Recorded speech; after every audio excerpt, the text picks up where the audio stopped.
Ça faisait des années que Jean-Marie Le Pen promettait d'écrire ses mémoires. Il avait l'habitude chaque fois de dire aux journalistes « Oui, mes mémoires, je les écrirai quand je serai à la retraite », tout en disant qu'il était dessus, mais on voyait jamais vraiment rien venir. C'était un petit peu l'Arlésienne, ça faisait au moins 10 ans qu'on entendait parler. Et puis voilà, là, le 1er mars prochain, Jean-Marie Le Pen sort le premier tome de ses mémoires, Fils de la Nation, qui est consacré à la période qui va de sa naissance, son enfance à la Trinité-sur-Mer jusqu'à 1972, à la fondation du Front National.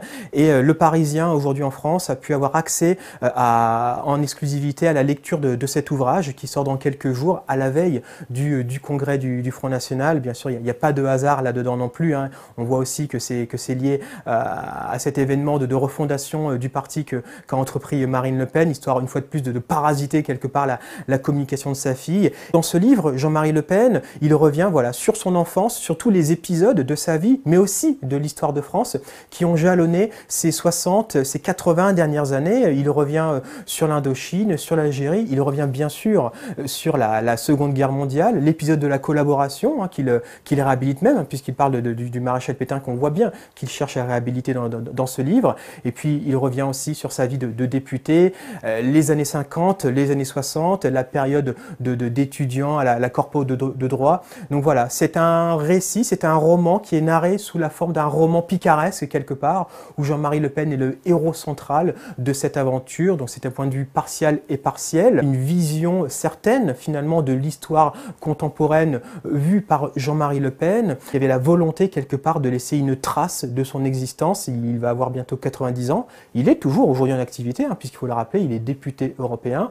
Mais bon voilà, il y avait cette envie de coucher sur le papier en tout cas ces longs et ces vieux souvenirs. Jean-Marie Le Pen, il revient aussi dans ce livre sur des événements sur lesquels il a souvent été attaqué et critiqué lors de ces dernières années, notamment bien sûr l'épisode de la torture en Algérie, épisode sur lequel il se justifie dans ce livre, en justifiant l'emploi de la torture en Algérie, mais en disant que lui, personnellement, en tant que militaire, il était parachutiste, il n'y a pas pris part à titre personnel. Il revient aussi sur l'expédition en Indochine, il revient aussi sur sa relation, en tout cas sur son avis concernant le maréchal Pétain, qu'il réhabilite dans cet ouvrage. Il est très offensif aussi, il est très critique à l'égard du général de Gaulle. Il y a aussi une opération un petit peu de réhabilitation pour lui-même, et aussi par rapport à l'histoire telle que lui il l'aperçoit. D'ailleurs il le dit dans ce livre, il avait une nécessité pour lui de rectification de l'histoire. Donc c'est vraiment la vision de l'histoire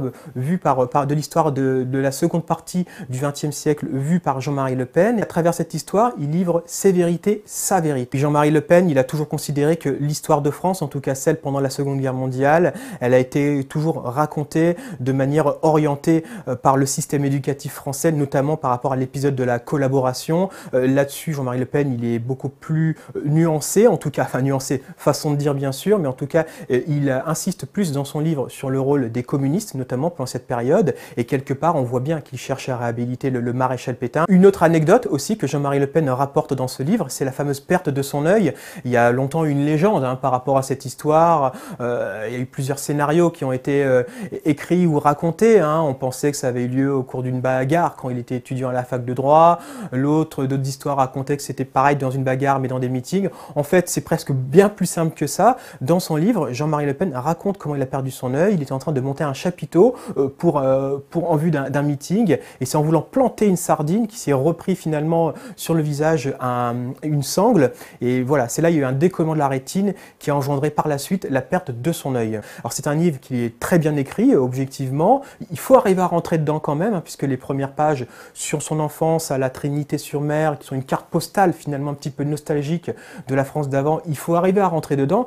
Mais une fois qu'on est dedans, c'est vrai qu'on est un peu pris par le récit de Jean-Marie Le Pen. Mais ce qui est vrai, c'est qu'il a eu beaucoup de mal, il a pris beaucoup de temps à écrire, et c'est quelque part le paradoxe pour cette personne qui est quand même quelqu'un qui est plutôt très à l'aise à l'oral.